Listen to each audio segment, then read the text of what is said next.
agradecer por la invitación a ser parte del primer año que venimos acá. Nos parece muy interesante que nos puedan incorporar, porque estos espacios siempre surgen cosas muy positivas, tanto para ustedes que aprenden, como para nosotros que también aprendemos y ustedes incorporamos dentro de cada. Saludos del secretario de Cambio Climático, que no puedo venir, así que están en Zoom, así que un saludo para ellos. Bueno, vamos a hacer un breve recorrido de lo que vamos a estar hablando hoy. Vamos a hablar de el Eso. ahora es el PDF o el PowerPoint. PDF. Ah, el PowerPoint. No. En otra versión de correctivo. Vamos a hablar del plan de respuesta al cambio climático, vamos a hablar un poco de alerta temprana, el límite de los marcos de calor que estamos trabajando. Hay un concepto muy interesante que vimos allá luego, que es el de intensidad térmica, infraestructura verde como intervención sanitaria, economía circular y ordenamiento, y la capacitación. Bueno, gracias a Luis por toda esa intro que nos dio. No se asusten porque es bastante catastrófico el panorama, pero gracias a eso, en nosotros en provincia tomamos acción. Y tenemos un plan de respuesta al cambio climático en el que estamos trabajando y venimos trabajando hace unos años, en donde vamos a elaborar medidas para hacer frente a todo esto que nos pasa. Bien. Un marco legal del por qué y para qué estamos haciendo esto. Como mencionaba Luis anteriormente, existe este Acuerdo de París, en donde los 195 países que firman este acuerdo se comprometen a mantener el aumento de la temperatura por abajo de los 2 grados centígrados respecto de los niveles industriales. Porque si superamos esta temperatura es donde se viene todo el problema. A nivel nacional tenemos los compromisos nacionalmente determinados con las famosas NDC, donde el país, Argentina, dice, bueno, nosotros como país tenemos metas de adaptación inmediata que nos comprometemos a cumplir. Entonces, se crea esta ley de presupuestos mínimos de 27.520 de adaptación y mitigación al cambio climático, que en su artículo 20 establece que las provincias tienen que elaborar sus planes de respuesta. Y es ahí donde entramos nosotros, la aplicación provincial de esta ley. Todas las provincias están comprometidas a elaborar planes locales que nutren este plan nacional. Un poco el marco temporal de cómo venimos trabajando en este plan. Comenzamos en el 2023, haciendo una revisión de todo lo que ya estaba dando vuelta en los avances en materia de acción climática. Hicimos una propuesta preliminar y se presentó y validó en un momento de Secretaría de Ambiente. Luego, una vez que tuvimos nuestro plan borrador, empezamos con una fase de participación, tanto con los municipios como los distintos sectores de gobierno. Entonces allí, todas esas intercambios que tuvimos nos nutrieron nuestros planes y nos incorporamos, porque nosotros tenemos muy claro que el impacto del cambio climático ocurre a nivel local y las realidades de cada una de las comunidades son distintas. Entonces todas esas cosas tenemos que tener incorporadas. En 2024 hicimos una presentación formal ante Nación, ellos me hicieron una devolución con algunas correcciones de actualización de datos, y este año estuvimos trabajando en todo este proceso y lo vamos a volver a hacer ya para su aprobación final. Hay un concepto que es que el cambio climático no se puede gestionar en un solo sector, ni puede salir de una secretaría en particular, sino que requiere sí una gobernanza integrada. Por eso que nuestro plan tiene una estructura de gobernanza que permite la elaboración y la implementación del mismo. Está presidido, tiene un órgano principal, que es el Gabinete Provincial de Cambio Climático, que fue creado hace cuánto, en 2 años ya, salió por decreto del gobernador, está presidido por nuestra secretaría y conformado por todas las secretarías de gobierno, que tiene un representante técnico y un político para la toma de decisiones, y el técnico que es el que nos brinda toda la información que necesitamos. Se crearon mesas de trabajo sectoriales porque el plan es muy amplio, tiene muchos temas, entonces tenemos que ir trabajando en conflicto con cada uno de estos sectores. Salud, por supuesto, como uno de ellos.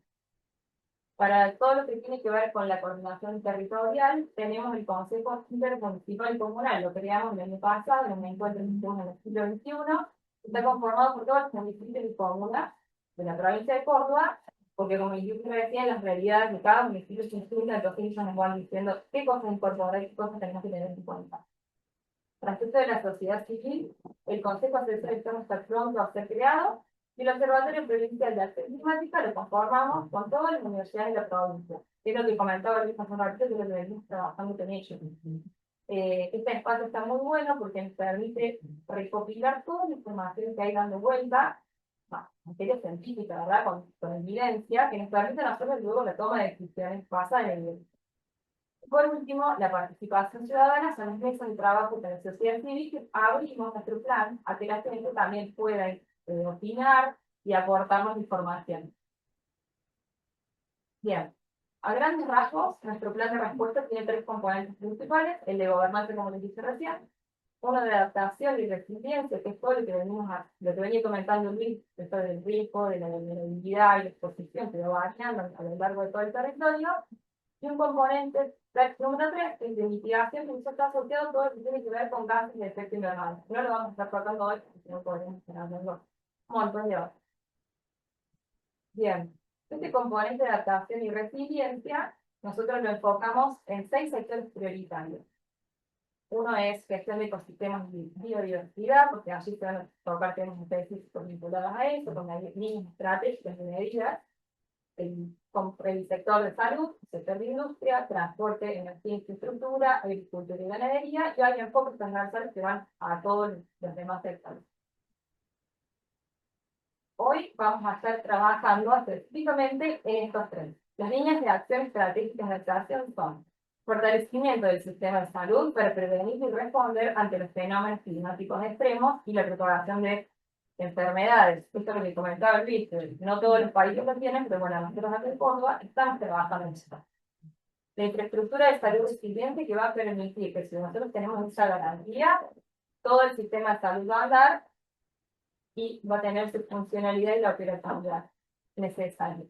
Luego, todo lo que tiene que ver con la concientización y construcción de capacidades, que sin eso es muy difícil que todo lo otro engrane, digamos, hay que estar con la sociedad civil, a la gente que trabaja en el centro de salud, capacitándolo específicamente en estos temas que son tan importantes. Bueno, hasta acá llego yo, la voy a estar en la Bibi, que va a dar ejemplos específicos de estas tres líneas estratégicas. Muchas gracias.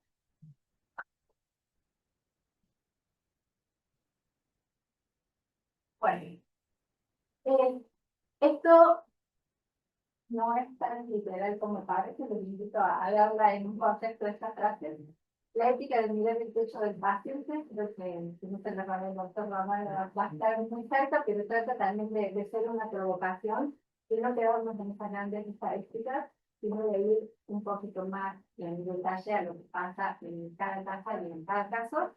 Y el título original de esta charla era Cambio Climático y Emergentes en Bioética, emergencias y emergencias. Y antes de pasar a la primera, quiero poner como un contexto de 4 principios, y por ahí yo fui teniendo en cuenta, ¿no? En la institución, mientras ayudamos a las diapositivas. Uno es la equidad. Más fuerte, un poco Viviana, porque Sí, o agárralo por ahí. Sí, ahí si está. podés, saquen Sí, porque dice que se escucha micrófono. bajo. Y sí, pero acá está todo saliendo bien. Y si podés, tú les puedas subir la voz. O si no cambio de micrófono. No, no, pero me parece que Porque capaz que están datos y no. Bueno, la equidad es garantizar las mismas oportunidades para todos y en todos los territorios que nos conocemos. La justicia, que es tomar decisiones, la justicia intergeneracional, decisiones para los que estamos vivos ahora y para los que vendrán, las proyecciones de la baja natalidad, de por quiénes serán los países que van a tener población en el futuro, realmente nos debemos que observar, ¿no? De qué es lo que está pasando con esto, porque, bueno, está el provincia trabajando un montón en temas, algo fundamentalmente en lo que es el proyecto social, que bueno, van a ser herramientas muy importantes, pero de nuevo, son herramientas que se transforman en varios activando cada uno de los tomadores de decisiones las puede llegar a adaptar. La otra es la responsabilidad, que es la ética en el cuidado, el compromiso. Es que el conocimiento que hemos adquirido de cada uno de nuestro andar por esta vida tenga un sentido, ¿cierto? Es muy profundo. Tratemos, vemos. Sí. Fíjate si con eso vamos. Intentamos. Y puede estar. Dale. Y la asignación de recursos, que si bien uno dice qué puedo hacer yo como persona individual para decidir si voy a tener recursos para una mejora de un hospital o para garantizar que cuando se inunde este barrio no pase por adentro del aneo, que tendremos que ver nosotros. Todas las medidas que se toman terminan siendo una respuesta a la presentación de los equipos técnicos y la ciudadanía, ¿no? La ciudadanía reclamando. Creo que es un lugar que hay que darse aprendiendo previamente. Si ignoramos las condiciones ambientales del paciente, empezamos a fallar en el nivel de cuidado, y esta es la regulación inicial de la charla. ¿Okay? El cambio climático y la evidencia de emergencia. Vamos a repetir algunas cosas que nos ya parecían. Aumento de eventos extremos, calor, frío, tormentas, incendios, principio en el frío. Porque a veces el negacionismo del cambio climático que nos lleva a decir que lo ha hecho un presidente de un país muy poderoso, es decir, están haciendo hoy todo lleno de dinero y no podemos ganar, y después nos vienen a decir que hay cambio climático. Bueno, el tema es que con el cambio climático los eventos extremos se vuelven cada vez más frecuentes y el frío también. Aunque en promedio las temperaturas vayan subiendo, los eventos extremos también se van a ir haciendo más extremos. Aumento de mortalidad y morbilidad por eventos ambientales, reconfiguración de vectores que trae aparejado dengue, chikungunya, zika y se expanden, ¿sí? Los vectores vienen a ser los mosquitos que antes no habitaban por estas tierras, han tenido la oportunidad porque la temperatura y las condiciones ambientales se lo permitieron, y bueno, luego empezó también, como les gusta mucho movernos, llegó alguien con la enfermedad, y bueno, teníamos la posibilidad de que este virus se empiece a transmitir. Dando cuenta de mi edad, digo, en el año 96, se empiezan a hacer primeras campañas por el mosquito de PNL. Y bueno, hasta en ese momento se prohibió poner agua en el cementerio fuera de Florida. Fue poner arena en la humedad. Cada vez que me escuchaba un mosquito de gente que se deja una roncha importante, todos estábamos alarmados y fuimos entendiendo que no pasaba nada en el 96 porque seguro que ese mosquito estaba muy libre del virus. Y bueno, no pasaron 10 años y ya tuvimos nuestra primera gran cantidad de casos, ¿no? En 2007. Bueno, ¿qué pasó? Quizás uno tiene que tener esta cuestión de cuando hace una fuerte campaña de sostenerlo en el tiempo, porque si en el 96 prohibimos el agua en el cementerio y la dejamos caer, también se nos vuelve en contra después, ¿para qué hizo eso si no pasó nada? Bueno, estuvimos muy bien en hacerla y la ética también está en sostenerlo, ¿no? Si uso más la palabra ética, la verdad cuando hablamos de discursar, pero creo que yo ética lo uso en el sentido del cuidado de la vida. Esto es como mi concepción de la palabra con mi propio de vida. Y la inoquidad, porque no todos sufren igual. El plan de respuesta al cambio climático viene a ser el protocolo para reducir los niveles de vida. Y hay una hoja de un acuerdo, hay una línea que es importantísimo, ¿no? Es decir, que alguien nos de todo el ministerio, que el poder del gobernador, se sientan en comunicar, no mirar tan estadísticas lejanas, deshumanizadas, sino empezar a ver qué es lo que nos hace más falta. Y yo intento ahora llevar a que todos esos números se transformen en datos finales. Porque decir 180.000 muertos en el mundo, en cada uno de los bombardeos, que era una idea de cada uno sin más, y esto no más cerca, porque, bueno, son cosas lejanas, no tiene que salir del vivo, pero cuando empezamos a ver qué es lo que está pasando y que una de esas personas que quedó en el camino pudo haber sido uno de nosotros, creo que también digamos de otra manera. Está basado este protocolo en la vulnerabilidad local, no en los modelos teóricos externos. Su objetivo es cooperar en la asistencia y evitar el colapso del sistema de salud. Parece muy COVID, pero puede pasarnos, hay que evitarlo. La omisión de acción climática hoy es negligencia institucional y mañana. Y el principio biótico de justicia, el Estado de la verdad. En el Estado no hay una persona. El Estado somos todos nosotros cuando tenemos que tomar decisiones. El micrófono. A ver si hago plan el micrófono. ¿No? Sí, perdón, pero mejor. Venimos bien. En ese sentido, como les comentaba, vamos a estar elaborando un plan sectorial de desarrollo político que va a tener en cuenta todas estas cuestiones que vienen diciendo Jimmy. ¿Y qué tenemos que tener en cuenta a nivel estructural? ¿Qué tenemos que tener en cuenta con los pacientes para que esté todo establecido en el mismo documento que después se puede compatibilizar con el resto de la sociedad? Bien, este informe, que viene está hecha del mismo informe que mencionaba García Luis, de la Interface del año 2025. Y estos datos son solamente para América Latina, basada en información de 17 países de América Latina.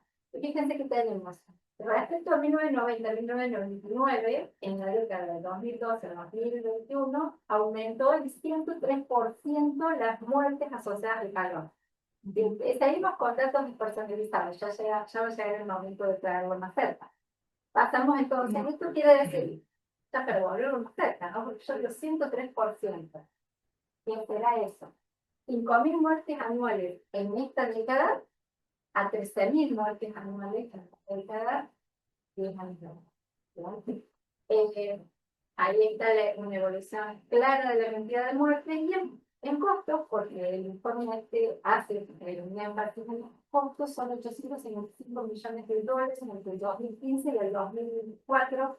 ¿En qué países fundamentalmente tratar de información? Son 17 países los que se han estudiado, pero Venezuela, Colombia son los que tienen más información documentada sobre esto. ¿Bien? O sea, se suma lo que está documentado. Lamentablemente hay muchos más datos que están ocultos y no aparecen en las cifras, ¿no? Como por ejemplo la mortalidad de los artistas, de cosas que no llegan a meterse en ese número porque no están documentadas. La alerta temprana, el dato no sirve si no se activa. Yo voy a acá traje un caso que creo que todos lo conocimos porque se difundió bastante. Desde agosto de 2023, Valencia alcanzó 46,8 grados Celsius. El sistema MON, que es el sistema de respuesta que tienen ellos, registró un aumento sustancial de muertes asociadas al calor. ¿Bien? Sin necesidad de tirar cifras, quien quiera más información puede buscar esto, va a quedar disponible para usted, puede buscar el artículo del año 2024, donde está atendiendo lo que pasó acá. Y la pregunta es, ¿sabían que iba a pasar esta ola de calor tan extremo en tantos días en el que ni siquiera podía dormir? Sí, sabían. ¿Activaron protocolos preventivos antes? No, no lo hicieron, no lo suficiente. No estaban preparados para de tener un estado de clases, actividades públicas, cambiar horarios de trabajo, no lo hicieron, no lo activaron y eso trajo aparejado muerte, no que hablar de la actividad asociada en el político de saber qué era. El primer dato que no activar es solamente en toda ocasión, pues pasar en el derecho. Voy a decirles una anécdota que justamente también es el aniversario de la muerte de mi papá. Mi hijo tenía menos de 4 años en ese momento y cuando lo vio en el relatorio, lo que dijo, pero ¿por qué nadie le dice que se fue a mí o sea, de forma de fallar me lo he cuidado de la asociación directamente, que nadie lo había prevenido de lo que le pasó para terminar así. Así que, bueno. ¿Qué pasa en este sistema de alertas en Córdoba? Córdoba tiene un sistema de alertas que es verdaderamente excelente. Y los invito a que ustedes ingresen a la página del Observatorio Meteorológico de Córdoba. Una página que es quizás a mí que mirarla con Karina, que es nada más que el logo. Es una solapita donde uno ve qué es lo que va midiendo y todos los pronósticos de la información de los radares. Sí, hay muchas cosas disponibles que a veces sabemos más de algo, lo podemos dar de ahí directamente, y si no hay que ir a la sección de los reportes que ellos van a hacer un poquito más diferidos para la comunidad en general. Fue creado en el 2017 por el gobierno provincial y la ONG, o sea, creado, es un consorcio de empresas, de la empresa, de organizaciones e instituciones que lo sostienen desde el año 2017. Hay un radar que tiene 240 kilómetros de cobertura, ¿sí? Son radios de superficie equivalentes a ese radio de cobertura. Estos radares sirven para predecir las tormentas, precisamente, ¿no? Se requiere un pulso de radar y de acuerdo al espectro que tiene el rebote, van a saber qué tipo de nubes se están generando y también las alturas, lo cual es indispensable a la hora de hacer buenos pronósticos y sobre todo en el corto plazo. Hay 400 estaciones meteorológicas en toda la provincia. Eso está contada ahí adentro de la red del Ministerio de Agricultura, también tanto los ministerios parece pido reafirmación acá para ver si lo estoy diciendo bien. O sea, están el Servicio Meteorológico Nacional, que son iguales actualmente en la provincia de Córdoba, y todas las demás son de bioindustria, y bueno, la bolsa de cereales también tiene acá otras, que son aparte de los del Ministerio de Bioindustria. Y son más de 20 organismos participantes, entre los cuales están el Ministerio de Salud, está Ambiente, acá infraestructura y servicios públicos, producción, ciencia e innovación tecnológica, seguridad, y hay muchos más, ¿no? Cuando uno va al observatorio, ahí en la puerta están todos los socios, y bueno, y siempre por suerte se va sumando más gente. Tiene más de 100 científicos diferentes trabajando en el observatorio del mundo. Y el Servicio Meteorológico Nacional es parte del Observatorio Meteorológico. El Servicio Meteorológico, y lo deben tener un dato acá porque está sufriendo graves flagelos por personas que se pasan. Están dejando de funcionar algunas observaciones nocturnas. Hay estaciones que se están tardando y ni que hablar de los que activos de personal altamente capacitado en un Servicio Meteorológico Nacional de tal calidad que es la representante general de la OEM en este momento es la directora del especialista. Así que ellos tienen incluso por ley, son los que determinan todos los estados del mundo para que vuelvan los aviones. Ellos son por ley que tienen esa potestad. Imagínense que hasta en este nivel, que nos ven ya para decir que este país ya no tiene ni siquiera la certeza de qué va a pasar con una avión entrando y saliendo. Como que vamos perdiendo el estatus de país civilizado que quisimos o soñaron algunos de nuestros antecesores. Ellos emiten pronósticos y alertas a nivel nacional.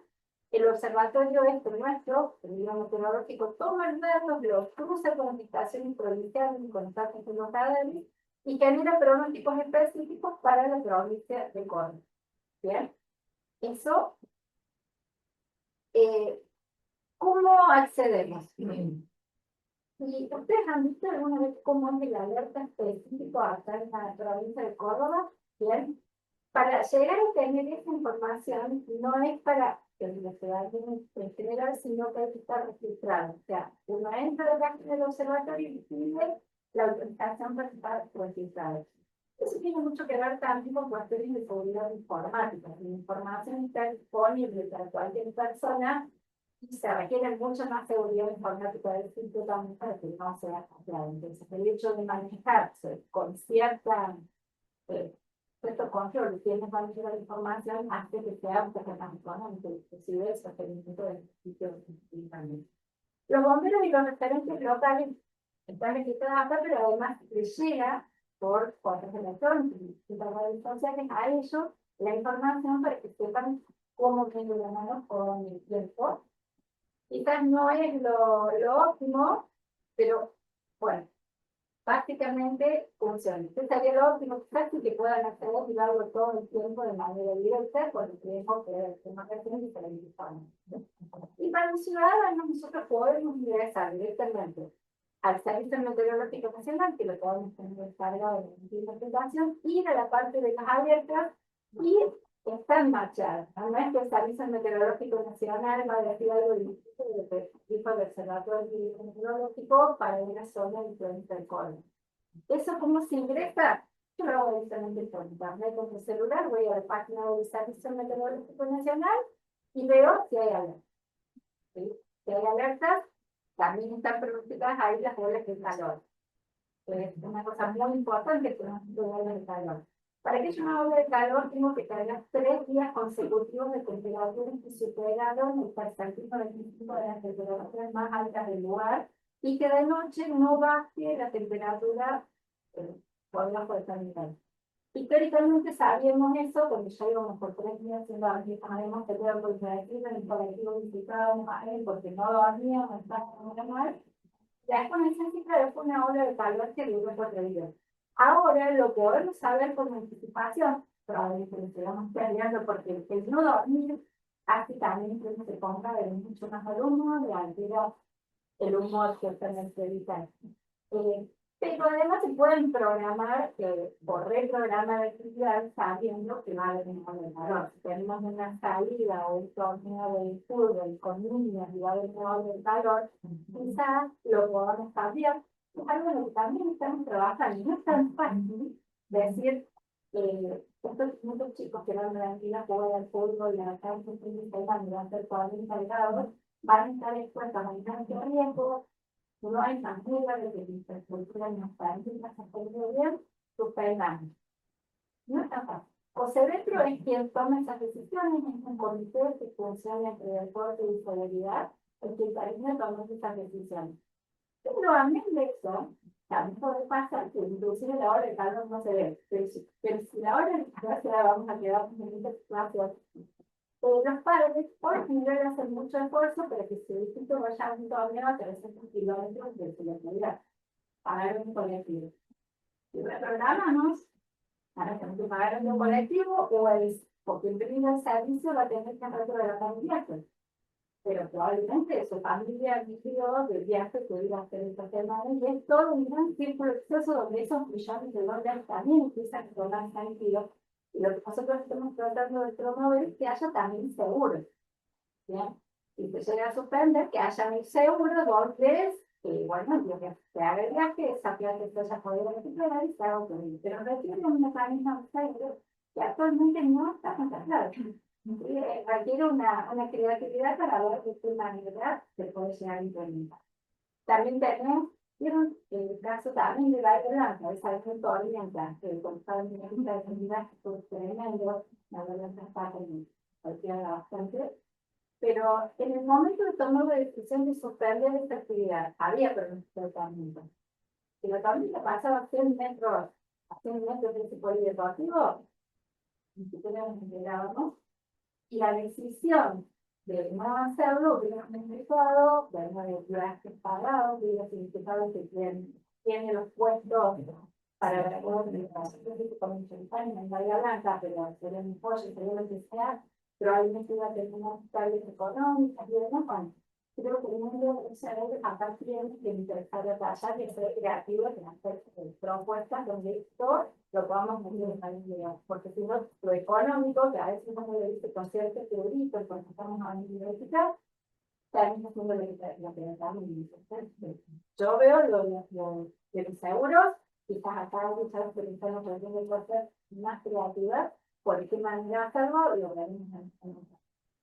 ¿Cuál es la amenaza actual? El de financiamiento del Servicio Meteorológico Nacional. Con el recorte de presupuesto, que ya es público, recorte de personal, salida del Servicio de Orientaciones Meteorológicas del Servicio Meteorológico Nacional. Es imprescindible, cambio por lo que estábamos predecir el estado del tiempo para las próximas horas. Puse ahí las fotos del Observatorio Astronómico de Córdoba, está en el observatorio, y de la oficina del Servicio Meteorológico Nacional. Ahí está el museo del Servicio Meteorológico Nacional. Un abrazo al museo. Este museo es la oficina meteorológica más vieja del mundo. No es porque haya sido la primera, fue la tercera, pero los otros dos, en bombardeo de guerra, que existen. Acaba de ser no por un bombardeo de bombas, sino por otro tipo de cuestiones. Ya se ha pronunciado el Comité de Ciencias Exactas, jamás tratando de defenderlo, porque además el espíritu es muy cordobés. La historia es así: Benjamín Bull vino por Sarmiento para hacer un mapa del cielo de Córdoba, haciendo el observatorio astronómico. Y Benjamín Google fue el que se dio cuenta, y invitó así, habló un poco por Córdoba, que no había un solo dato para saber cuál es el estación de Córdoba, qué iba a haber cultivo una vez salida en las épocas, cuál iba a haber material, que no sabía nada. Y él fue el primero, muy a pulmón, porque ahí se llamaron a eso, tiene la primera oficina meteorológica, que luego se transforma en dos servicios meteorológicos. Que llega hasta el punto de tener la líder de la Organización Meteorológica Mundial como Argentina. Así que me parece que si le ponemos espíritu cordobés, pues una razón más por la originalidad de especialmente esto, y porque nosotros tenemos la idea del cambio climático, la decisión de 1920, la periodista de acá, que es la que nos hizo hacer el plan, que establece derechos ambientales, no está dicho en esta ley, coordinar acciones con las provincias, es una ley nacional, es el presupuesto mínimo de los que las provincias no tienen que hacer una ley distinta, están en esa misma ley. Tienen que coordinar acciones con provincias y cada provincia tiene que hacer planes de acción ante el cambio climático, tanto en migración como en adaptación. Córdoba, la verdad, claro, es desde esto, que fue pionera, a montones de cosas que fue pionera, el plan de acción se está haciendo y una de las claves del Observatorio Provincial de la Acción Climática es que el Observatorio Hidrometeorológico de Córdoba también es parte. Entonces, bueno, esto también es parte de nuestra ética y por ahí, al ver que hay una acta de la universidad, también, bueno, creo que esto va a estar presente en nuestra clase. Otra de las cosas dentro de estas relacionadas de la edad temprana, que significa cómo va a estar expresado el tiempo hoy, mañana, el viene,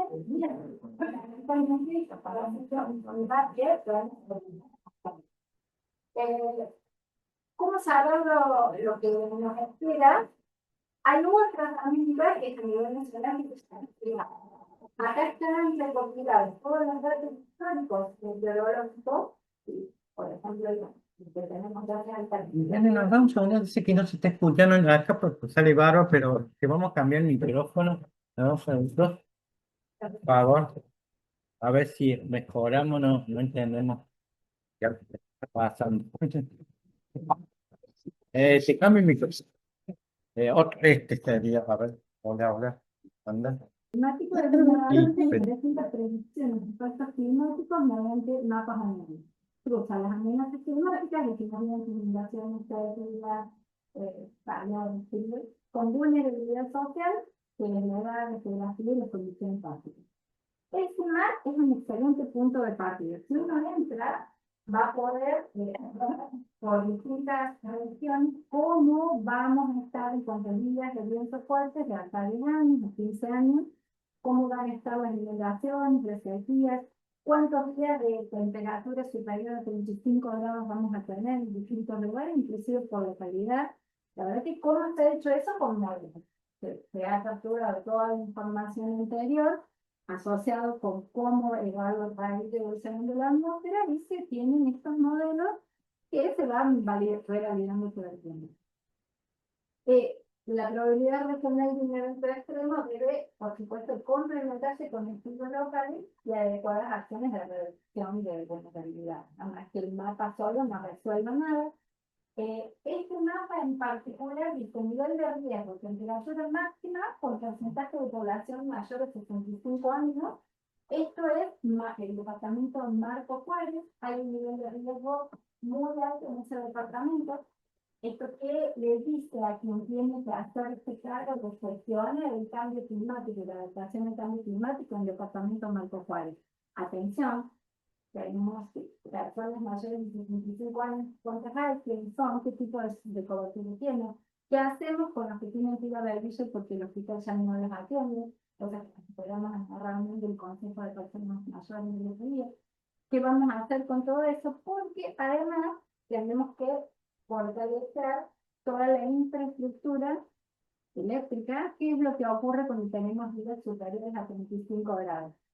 No sigue pasando que se corta la luz, aunque solo ha hecho inversiones fabulosas, ya no es tan frecuente que se nos corte la luz, pero si llevamos 4 días de temperaturas muy altas, la regadera, no hay aire acondicionado, todo incluso el agua, el bombeo de agua, hace que haya más consumo y por razones de seguridad de infraestructura a veces hay que cortar.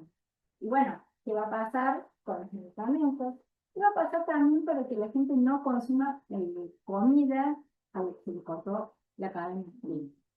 ¿Sí? Eso es un tema que dentro de lo que son los médicos, yo no sé exactamente si desde el consultorio ustedes pueden influir a nivel local para que se haga, que se conozca dónde pueden llevar los medicamentos, que haya generadores eléctricos autónomos, pero sin duda que a la hora de recibir pacientes, y bueno, si se cortó la luz, es alta de chance de que llegue gente con alguna enfermedad asociada a haber comido algo no conservado.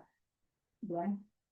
Y bueno, y no va a ser un caso, probablemente van a llegar varios casos. Si nosotros esperamos en una temporada de 10 casos de una enfermedad como, bueno, cuyo síntoma son de diarrea, y en un día ya tuvimos 10, no significa que vamos a dormir el resto del mes, sino que significa que ha habido una causa que desencadenó que ahora vamos a terminar. Entonces, adelantarse a esas situaciones también es parte, ¿no?, de la ética, y para eso es que nos sirve el mapa, y para eso es que nos sirve conocer estas cosas a la hora de hacer una reprogramación de cómo vamos a estar disponibles para las atenciones. Ahora, ahora no me anda más. A ver ahora. Bueno, y esto es, ¿no?, del dato regional a la realidad local. No podemos conformarnos con la información solamente del CIMAR, sino hay que usarla. No quedamos sin mirar en cada caso el techo. Por más que el pronóstico, por más que el CIMAR diga en algún caso que la rentabilidad es baja, no siempre es así, porque va a depender de dónde está viviendo, en qué condiciones está viviendo cada persona. O sea, tenemos por un lado el final, que está estos mapas de vulnerabilidad, y un punto que estuvo anunciando recientemente las filas de calor. ¿Sí? Estas líneas de calor que hacen que en una ciudad uno sepa que tales barrios están por encima en temperatura que otros. Es un dato que también es útil, hay gente que se dedica a hacerlo, es útil, es un buen punto de partida. Pero ojo, ninguno nos dice cómo está construida la casa y cómo vive la persona. Si una persona llega a la consulta y vos la ves en el mapa, vive fuera de la isla de calor, bueno, puede llegar a ser una trampa en las medidas que vayamos a tomar. 38 grados, misma temperatura y los riesgos son diferentes. Por un lado, 38 grados, en una zona de sombra, de vegetación, las cosas tienen circulación, eso agua, y luego es bajo, aunque esté dentro de la lista de calor. Por otro lado, y suele pasar con los días de calor, indica que caían las listas de pueblo y de otras ciudades, las zonas que no están en la parte roja del calor son las que están incluso en zonas periféricas, donde tenemos un excelente valor diferente de eso, pero en la casa de rendimiento, con mis techos de chapa, sin zona de financiación, acceso a agua restringido, por lo tanto, los riesgos son mayores. Entonces, el mapa del calor no ve eso, y si no ve eso, no ve el verdadero riesgo. Para decirlo más claramente, lo puse en una tabla. La misma temperatura y es un vivienda A, en pleno lugar de medida de calor del mapa. Vamos a hacer vivienda A en este lugar. Paredes de material, techo aislado, circulación cruzada, aire acondicionado ventilador, nutrición adecuada, medicación controlada. Bien, vivienda B. Zona no isla de calor. La temperatura en pleno verano. Techo lo toco con la mano y pensando. Ventilación, los agujeros que pueda haber en un ventana. Refrigeración, un ventilador que tenemos la temporada anterior. Manos desembarques, medicación, consumos preventivos que pueden estar de cualquiera de esos lados, ¿no? Los consumos preventivos. Pero por ahí la medicación es un punto que sí hay que tener especialmente. Cuando el cuerpo supera los 32 grados de temperatura, médicos que lo saben, es cuando empieza a requerir un mayor gasto energético para autorregularse. Es un 32 grados, en que nuestras reglas de calor sean por encima de 34,6, ya el 32 es el límite, ojo, atención. ¿Y cómo va aumentando la temperatura? Yo les recuerdo una sola cosa, ustedes lo deben estudiar en carreras, seguro, porque se dice que el agua potable tiene que tener tal concentración máxima de flúor, o tal concentración máxima de calcio, tal concentración máxima de cada uno de los contaminantes químicos. ¿De dónde sale ese numerito? Sale de montones de estudios, sale de climatología, sale de química y biología básica que ve el potencial químico y cómo se capturan estos elementos, pero hay una muy fuerte información que les invito a revisar, que no es la misma la indicación de agua. Vamos a saber un montón de esto, les también a ella, porque bueno, acaban de enterar cosas que están en agua, donde los lugares de más calor tienen límites muy bajos. ¿Por qué será? ¿Porque esa gente es más vulnerable a esto? No, porque su exposición es mayor.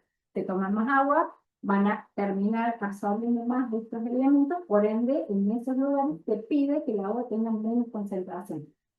¿Sí? Así que, bueno, ¿cómo será algo importante no ir abriendo nosotros el ojo? Porque para que el cambio llegue a la normativa tienen que pasar 10, 15 años. Uno tiene que irse adelantando y ver caso por caso qué es lo que está pasando con, bueno, justamente con el caso que se está haciendo.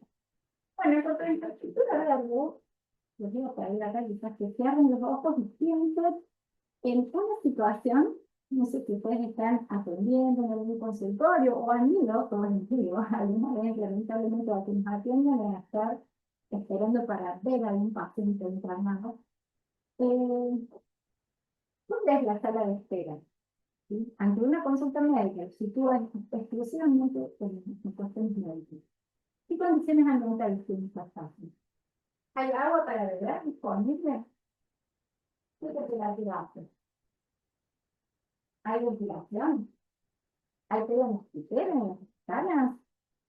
Bueno, a veces es para los mosquitos no es también para que no salgan si a quienes estamos a punto de atender son personas que pueden ya depender de uno, ¿no? ¿Pueden esperar al aire libre? ¿Hay sombra? ¿Hay pasto en ese aire libre que ofrecemos? Y acá hay un poco de blanco, acá puse el cambio general, pues sale una pila de posibilidades de buscar, explorar. Inclusive Finlandia ha publicado recientemente muchos estudios para describir este mito, este pasto es sucio, que el pasto es peligroso, que tiene que estar todo limpio, impecable, como si fuese el piso de quirófano. Lo que estos estudios muestran es que el pasto no ensucia, sino que por el contrario, se limpia solo. El cemento de papel quema, contamina, y requiere mucho trabajo de agua desperdiciada para verse limpio. ¿Sí? ¿Qué es lo que hacen? Pasar de la hora de mañana y muchas veces incluso con algún trabajo químico, que después se sigue evaporando, ¿no? Con cobertura de base y último la familia espera sobre una superficie que no tiene. Este volante solo en una plancha de cemento ni siquiera hace que ese cemento se enfríe, porque justamente la conducción térmica que tenemos del sol que le está incidiendo en la misma plancha de cemento 2 metros más allá que acá a la sombra, realmente no está cambiando el papel. No estoy claro, con esto que vayamos y saquemos todos los planchones de cemento, pero sí a la hora de empezar a hacer reformas, tenerlo en cuenta lo que es realmente una infraestructura de ley. Sostener un espacio con vegetación natural, y no solamente con árboles anclados, que así una tendencia en el es en sí misma una intervención sanitaria. ¿Ya? Y no hace falta tener ese cesto que uno lo va a tener que estar cortando todas las semanas y es un gasto grande, ¿no? El de cortar el pasto todas las semanas. Uno puede pensar en muchas especies que ya están ensayando incluso en la Facultad de Ciencias Agropecuarias, bueno, para que no haga falta cortar, se mantiene más o menos rastrero, aumenta la biodiversidad, cumple todas las funciones en el ecosistema, e infiltra además el agua para que no haya encharcamientos anaerobios. ¿Vale? Bueno, voy a traer el mismo que este caso de Bahía Blanca, que mencioné también, Y yo le llamo economía circular y ordenamiento como propiedad. En el caso en Argentina, la gestión ambiental adecuada disminuye las complicaciones. A veces, utilizando la vida blanca, inmediatamente quizá una no terminada, tenemos que salir pasando como lo que queda después. Imagínense una persona que acaba de tener el derecho de salir de ese lugar y ir a otro, o sea, más allá de haber sobrevivido el trauma que queda el trauma. Pueden quedar muchos efectos colaterales. Imagínense si hablamos de 18 muertos, las familias, pasadas, no que quedó ahí en esa noticia. No se repita porque esto ya está listado, ya especialmente documentado en 17. Hubo 1.450 evacuados del hospital, miles de viviendas asaltadas, y después de la inundación hubo casos de electro, vigilancia por agua contaminada por clima de roedores, enfermedades respiratorias que no, e exposición a residuos potencialmente peligrosos. Cuando el agua va circulando, mucha cobertura de cemento, va a ir a gran velocidad, va a pasar a través de casas, donde tú tenemos en las casas muchos venenos, ¿no? Yo soy de tener pocos, pero debo confesar que algún veneno, para alguna hormiga rebelde de vez en cuando hay, las tablillas en el. Y también tenemos la costumbre de guardar los venenos. Piensen ustedes, no hace falta que lo digan, pero esta parte de la casa guardamos venenos. ¿Partes bajas o partes altas? Los que tienen chicos chiquitos, por lo general lo ponen altas. Todo de carne. Eso porque tienen bebé todo arriba, pero cuando ya los chicos son más grandes, lo bajan. Agua, inundación, todo eso va a terminar siendo escorrentía, todo eso va a terminar inundando alguna otra casa y también en un campo productivo. Las normas para evaluar un suelo, para ver si se va a poder, si se va a poder cultivar, las hay. El dinero para hacer esos análisis no está siempre tan disponible, entonces, bueno, son muchos valores a tener mejor. De la misma manera, los medicamentos que se han ido en el agua que pasa a través del hospital también son muchos. ¿Sí? Mirar que se han ido a haber invertido en infraestructura de aguas pendientes de la ciudad, hacer alguna obra que logre más infiltración, que disminuya la escorrentía, algunas diques que funcionen invirtiendo el agua y algunos pasos de reunión. Por eso, la economía circular, que también nos parece que es importante que las residuos estén bien dispuestos y el ordenamiento. Muchos de los pueblos tienen el basural aguas arriba, muchos de los pueblos en la provincia de Córdoba. Así que si hay uno de estos fenómenos de lluvias tan intensas, el agua va a pasar por el basural antes de llegar a. Bueno, lo que no nos enseñó en la facultad, ya vamos a ir cerrando, no se enseñó en la facultad, yo no soy médica, pero Latinoamérica está en un récord histórico de temperatura. Esta es de la misma fuente que mencionaba Luis, pero solamente hablando de Latinoamérica. La temperatura media alcanzó 27,3 grados, el valor más alto registrado hasta ahora. Está 1 grado por encima del promedio de la década del 2001 al 2010. 1 grado más de temperatura máxima es el 10% más en boleta de luz, aun cuando no tengamos aire acondicionado. A veces son datos importantes. El 10% más en boleta de luz es mucha plata. Por ejemplo, en mi caso, pensar que hay 1.000 pesos más por mes, que es mejor de el calor dejó de ser una anomalía para convertirse en un nuevo escenario sanitario. Los eventos extremos se multiplicaron, olas de calor, 10 veces más que a finales del siglo XX. Las sequías pasaron de un 15% en 59% el nivel de la Latinoamérica. Solo por mencionar Chile tiene 30 días más de riesgo de incendio por año. El clima cambió y con él también los riesgos. Nuevos vectores, entonces se expande a nuevas regiones, hay extremos por la temporada de un aumento, dicen que las plantas está pasando y está afectando también a la producción agropecuaria, florecen las frutales más de una vez al año.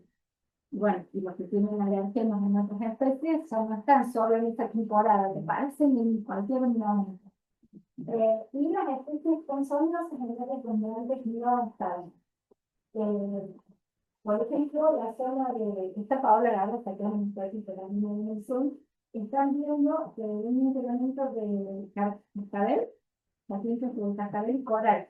La zona del departamento de San Justo es la llanura por excelencia, los otros se ven viendo a la vez, pero se están viendo. Y está pasando, la crisis climática ya no modifica solo el paisaje, modifica los patrones de enfermedad y el llamado, pero la razón por la que estamos intentando que el plan de respuesta tome mucho más fuerza el cambio climático. Y porque me tocaba dar también un poco de malas noticias para complementar el nivel mundial, seleccioné tres casos que nos sirven para saber esto es una ciudad, es un hospital, son médicos yendo ese día a trabajar que se encuentran con esta situación. Es el equipo de salud completo, ¿no? Desde el médico, el recepcionista, todos, absolutamente todos. Y también el enfermo común que va a hacerse atender su diabetes, porque le tocaba ir a control, y va a tener una cola de otros pacientes nuevos que están en ese sector respecto de la enfermedad. En Nevada, se registraron 3.548 visitas telefónicas revisionadas con valor solo en 2024, coincidiendo con temperaturas récord. No fue todo el mismo día, pero las temperaturas récord se batieron 6-7 veces al año, y presupuestariamente eso significa mucho, ¿no? Ustedes saben cómo sale de atención de estado paciente. El riesgo de morir por calor en pacientes aumentó 76%. En un análisis de más de 22 millones de visitas en Estados Unidos, encontró un aumento del 66% en consultas por calor durante días enfermos. Adultos mayores y personas con comorbilidades son más afectados. Me dirán, ¿por qué no tengo datos argentinos? No hay datos de Argentina, todavía vamos recién arrancando. Colegios médicos ya declararon la emergencia climática. El Colegio Australiano de Medicina de Emergencia estableció en 2025 el cuarto pilar de su fundación, Medicina de Emergencia Sostenible y Salud Climática. Declararon que claro, tenemos la obligación de actuar y exigir acción. Eventos extremos y el aumento de enfermedades, acá nos muestra Australia en 2019 y 2020, donde 133% de diagnóstico de golpe de calor, hubo un 133% de aumento de diagnóstico de golpe de calor, 73% de deshidratación, 42% asma y 40% de tos en servicios de urgencia. Tenemos mucho la costumbre de pensar en calor solamente con golpe de calor, que es una cosa grave que casi seguramente te mata, ¿no? Te mata o te deja muy mal. Y todas las demás cosas a veces no lo miramos, pero ojo, que son igualmente importantes. También, cuando pensamos en el golpe de calor o la deshidratación como este primer síntoma, tenemos mucho la costumbre de pensar que es la persona que estaba barriendo de calle. Nos encontramos en una restaurante con una persona que nos relató exactamente su episodio ante una crisis de calor. Bueno, después en realidad le preguntamos dónde trabajaba, en una empleada de comercio. No tiene posibilidad de tomar agua, ni tampoco ir al baño. O sea, a veces tomar agua te haces asociado con tener que ir al baño. Por esa razón, casi que se tenía prohibido tomar tanta agua para que no se tomara suficiente. Para un grado de aumento, pero un 6 o 7% más de riesgo, porque acuérdense, el yo grado dice donde el cuerpo empieza a necesitar más energía metabólica para mantenerse en la superficie integrada. Pero son 32 grados de sensación térmica, no es la real, es la sensación térmica. La humedad que juega en esa posibilidad de que el organismo se enfríe. ¿Sí? Y nuevas enfermedades iguales en este caso, me pareció un indicador claro porque la FER, que es enfermedad de reacción libre, es la indicación de Simpson 12, en el año 2025 apareció medio y 2. Es una bacteria del suelo, en zonas donde antes no se veía. El cambio climático está redistribuyendo los vectores y patógenos. Esta bacteria la conocían, no se veía ahí, no asociada en el diagnóstico. Pero lo que nos decía Luis son 850 virus tan solo en un glaciar que nunca nadie vio. De que nos enfrentamos inclusive a cosas que no conocemos. Bueno, emergentes en bioética se llamaban, ¿sabes? Principio en el juego, la justicia, la no modificación social, primero en la unidad, la equidad. El sistema de salud no puede esperar a colapsar. La pregunta no es si va a pasar, ya está pasando. Sino, ¿cuántos vamos a dejar en el camino? Y este es nuestro llamado ético de cuidar la vida. Estamos en marcha, tenemos el plan de respuesta. A nivel consultorio, preguntar dónde y cómo vive el paciente es tan importante como preguntar si fuma. Creo que ya muchos lo están haciendo, pero no me voy a cansar de repetirlo. Estos son los principios guías con los que empezó, porque es acá por donde traje más o menos el guión de lo que estuvimos hablando: equidad, justicia intergeneracional, responsabilidad profesional y asignación de recursos por lo que hay que inteligente.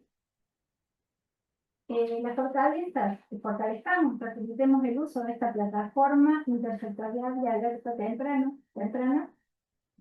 contarnos qué es, porque es parte del plan, es una de las herramientas del plan. Esta es una de las medidas que El proponemos. micrófono. Esta es una de las medidas que nosotros proponemos como fundamental para poder llevar adelante todo esto que Vivi estuvo comentando. Esto va a tener un fuerte trabajo con las comunidades, como les comentaba, para identificar los riesgos de cada uno, fortalecer toda la información necesaria para la toma de decisiones y lo que siempre es clave, compartir, dialogar, estos espacios son siempre fundamentales. Así que bueno, esto van a tener unos noticias más adelante porque estamos empezando a desarrollar. Entonces, lo siguiente, bueno, acá les dejamos nuestro correo electrónico para que nos puedan hacer consultas. El plan va a estar pronto disponible para si lo quieren leer. Y bueno, ahí Vi puso una frase: si algo de esto nos resonó, no lo dejemos estar en sala, llevémoslo a la próxima reunión con el equipo de salud o a la próxima consulta, porque estos temas tienen que empezar a sonar cada vez más normales entre todos nosotros. Aguardamos por el intercambio de experiencia y por el crecimiento de salud. Muchas gracias.